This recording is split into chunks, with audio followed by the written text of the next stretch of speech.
present 5 horror and thriller short stories. Each story is 100 words, written and read aloud by me.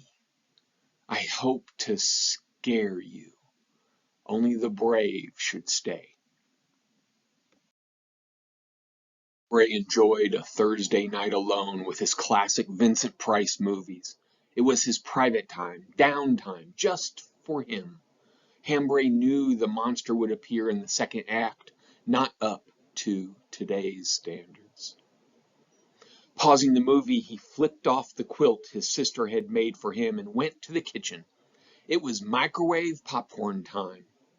Eating it from the bag was a delight. Watching the timer, he heard something else. Scratching and moaning from inside the refrigerator sounded hungry. Curiosity deleted the movie lessons as he opened the latch, and Hambray became the snack. Snack food. Before she fully woke up, Maria's tongue felt furry and dry. Every muscle hurt, and she felt exhausted from her long hair to her long toenails. The ceiling and walls were unfamiliar to her, but she knew it was a cheap highway motel room. The thin bed sheets were wet and crimson, as were her hands and arms. Maria held in a scream. A shredded corpse lay beside her on the bed. What happened? Who was this? Maria fainted with no memories from the night before except going to a club, dancing with blinding lights, and drinking a free Bloody Mary. Monday mornings. Congratulations on making it this far. You obviously like this material, so like and subscribe so you don't miss out on any of the daily content that comes out. A new short story comes out almost every day as a short, written and read aloud for you. You're not going to want to miss that, so subscribe so you don't. And then leave a comment below. Tell me what scares you. Let's start a conversation and form a community around these stories. Thank you in advance, my friends. The server picked up the dessert plate from the white tablecloth in the glow of the candle as Alex and Mona held hands and whispered in close conversation.